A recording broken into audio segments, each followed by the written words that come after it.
জোট নিয়ে জল্পনার মধ্যেই এবার রাহুল গান্ধীর বার্তা, মমতা বন্দ্যোপাধ্যায় এখনো জোটের শরিক, আসন সমঝোতা নিয়ে আলোচনা চলছে এমনটাই জানিয়েছেন রাহুল গান্ধী। মমতা বন্দ্যোপাধ্যায় এখনো জোটের শরিক, আসন সমঝোতা নিয়ে আলোচনা চলছে, বার্তা রাহুল গান্ধীর।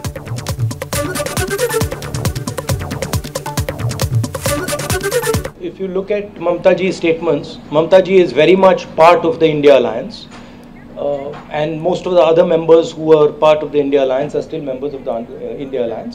Of course, Mr. Nitish Kumar has left the India Alliance and he's gone to the BJP. You can guess as to what the reasons are for him leaving.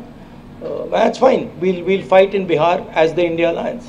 So I don't agree that lots of our partners are not, part of the alliance. Haji. Sir. Also, there's a negotiation going on. There is a conversation about seat. These are negotiations.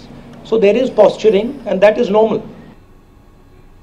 প্রদেশ কংগ্রেসের মুখপাত্র সৌম্য আইচ রায় এই মুহূর্তে আমাদের সঙ্গে টেলিফোনে রয়েছেন। সৌম্যবাবু, আপনারা বারবার বিরোধিতা করলেও, আপনারা অন্য কথা বললেও, আর জাতীয় স্তরের নেতৃত্ব তো অন্য কথা বলছে। এর আগে জয়রাম রমেশ আর এখন রাহুল গান্ধী, তারা তো বারবারই বলছেন যে মমতা বন্দ্যোপাধ্যায় এখনো জোটের শরিক এবং আসন সমঝোতাও চলছে। তাহলে প্রদেশ কংগ্রেস কি ভাবছে?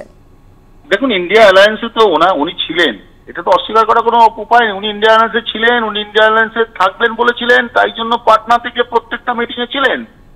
রাহুল গান্ধী যেটা বলেছেন সেটা আমরা তো আগেও বলেছি, জয়রাম রমেশ বলেছে, রাহুল গান্ধী বলেছে, সবাই বলেছি আমরা, আপনি ইন্ডিয়া অ্যালায়েন্সে ছিলেন।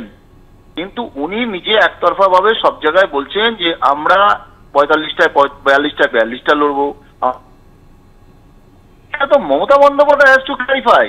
তা আমরা পশ্চিমবঙ্গে রাহুল গান্ধী বলুন বা কোনো নেতা বলুন আজ পর্যন্ত কখনোই বলেনি যে পশ্চিমবঙ্গে আমাদের সিট অ্যালায়েন্স হয়েছে। এখন পর্যন্ত এই মুহূর্তে যখন আপনাকে আমি টেলিভিশনে বলছি, আমরা পরিষ্কার বলেছি আমাদের মতামত কেন্দ্রীয় নেতৃত্বের কাছে জানিয়েছি।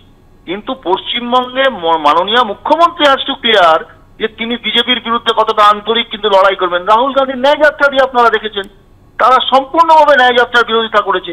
রাহুল গান্ধী ইন্ডিয়া অ্যালায়েন্সের পার্টনারদের সবসময় আন্তরিকতার সাথে, কংগ্রেসের কেন্দ্রীয় নেতৃত্ব, রাহুল গান্ধী, মল্লিকার্জুন কিন্তু সৌম্যবাবু, তাহলে রাহুল গান্ধী তো বলছেন আসন সমঝোতা নিয়ে আলোচনা চলছে, এবার আপনারা তাহলে কি করবেন? দেখুন না, আসন সমঝোতা নিয়ে আলোচনা চলছে সর্বভারতীয় ক্ষেত্রে বহু জায়গায় 300টা আসনে বহু জায়গায় আলোচনা চলছে।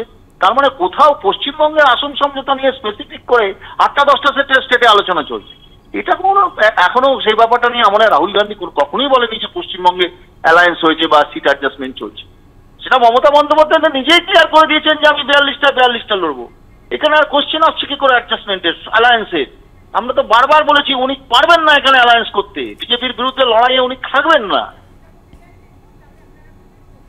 সৌম্যবাবু, এখানেই জানতে চাইবো যে ত্রিপুরা বা অন্য রাজ্যে যদি তৃণমূল আসন সমঝোতা নিয়ে আলোচনা করতে চায়, আপনারা রাজি হবেন তো?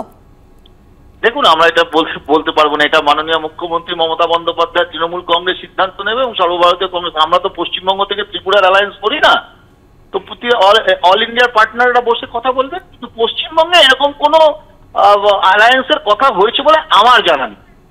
অনেক ধন্যবাদ সৌম্যবাবু আমাদের সঙ্গে কথা বলার জন্য। জোট নিয়ে যখন জল্পনা অব্যাহত, আমরা দেখেছি যে রাহুল গান্ধী ন্যায়যাত্রায় বারবার প্রশাসনিক অসহযোগিতার অভিযোগ তুলেছেন প্রদেশ কংগ্রেস নেতৃত্ব। তখন রাহুল গান্ধী বলছেন মমতা বন্দ্যোপাধ্যায় এখনো জোটের শরিক, আসন সমঝোতা নিয়ে আলোচনা চলছে। তৃণমূল সাংসদ শান্তনু সেন এই মুহূর্তে আমাদের সঙ্গে টেলিফোন লাইনে রয়েছেন। শান্তনু বাবু, দেখুন, ইন্ডিয়া অ্যালায়েন্স তৈরির অন্যতম কারিগর মমতা বন্দ্যোপাধ্যায় এবং ইন্ডিয়ার নামকরণটাও মমতা বন্দ্যোপাধ্যায় করেছেন, এটা তো আর অস্বীকার করার জায়গা নেই। কিন্তু মাথায় রাখতে হবে, একদিকে রাহুল বাবু বা জয়রাম রমেশ যে ধরনের কথা বলছেন আর যে ধরনের কাজ হচ্ছে, দুটোর মধ্যে আকাশ পাতাল তফাৎ হয়ে যাচ্ছে। আজকে বাংলায় যখন রাহুল গান্ধী যাত্রা করছেন, তিনি সেই যাত্রায় মাথায় পাগড়ি বাঁধা এমন এক ভদ্রলোক প্রদেশ কংগ্রেস সভাপতিকে নিয়ে ঘুরছেন, যার নেতৃত্বে একদিকে বাংলায় প্রদেশ কংগ্রেস শূন্য, অন্যদিকে তিনি প্রত্যেক মুহূর্তে এখানে বিজেপিকে অক্সিজেন দেওয়ার জন্য বাংলার প্রধান এবং একমাত্র বিজেপি বিরোধী শক্তি তৃণমূল কংগ্রেসকে দুর্বল করার জন্য সিপিএম এর রক্তাক্ত কাস্তেটা হাতে নিয়ে, যে সিপিএম এর হাতে 55,000 কর্মী খুন হয়েছিল, আইএসএফ এর সাথে হাত মিলিয়ে প্রত্যেক মুহূর্তে তৃণমূল কংগ্রেস এবং আমাদের নেত্রী মমতা বন্দ্যোপাধ্যায় কখনো কখনো আমাদের শান্তনুবাবু আপনাকে একটু বিরত করছি। তৃণমূল নেত্রী বলেছেন একলা চলোর বার্তা দিয়েছেন তিনি বলেছেন আমরা একলা চলবো। তাহলে আপনাদের বিরোধিতাটা কি শুধুমাত্র প্রদেশ কংগ্রেস নেতৃত্বের বিরুদ্ধে? তৃণমূল কংগ্রেস আমাদের লক্ষ্য বিজেপিকে হারানো। বিজেপিকে হারানোর জন্য কবে কংগ্রেস খেলতে নামবে আমরা ততদিন হাত গুটিয়ে বসে থাকবো, সেটা তো হতে পারে না। অনেক দিন আমরা অপেক্ষা করেছি, প্রায় 180 দিন আমরা অপেক্ষা করেছি। আপনাদের মাথায় রাখা প্রয়োজন, আজকে 4টে মিটিং হয়েছে, তারপরে 31শে ডিসেম্বর অব্দি সিট শেয়ারিং এর সময়সীমা দেওয়া হয়েছিল। 5টা রাজ্যে নির্বাচনের ফলাফলের জন্য কংগ্রেস সময় নষ্ট করলো, তারপর 31শে ডিসেম্বর পেরিয়ে গেল, তারপর আরো একটা মাস পেরিয়ে গেল। আঞ্চলিক দলগুলো যে যে রাজ্যে বিজেপিকে হারানোর ক্ষমতা রাখে তাদেরকে যোগ্য মর্যাদা দেওয়ার কথা ছিল।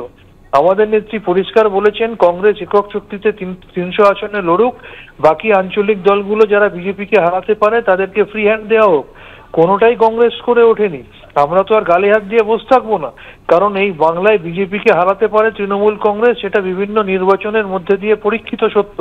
তাই আমাদের নেত্রী ঘোষণা করে দিয়েছেন আমাদের এজেন্ডা বিজেপিকে হারানো। তাই এখানে 42টা আসনে আমরা বিজেপির বিরুদ্ধে একক শক্তিতে লড়বো এবং বিজেপিকে হারাবো। অনেক ধন্যবাদ শান্তনু বাবু আমাদের সঙ্গে কথা বলার জন্য।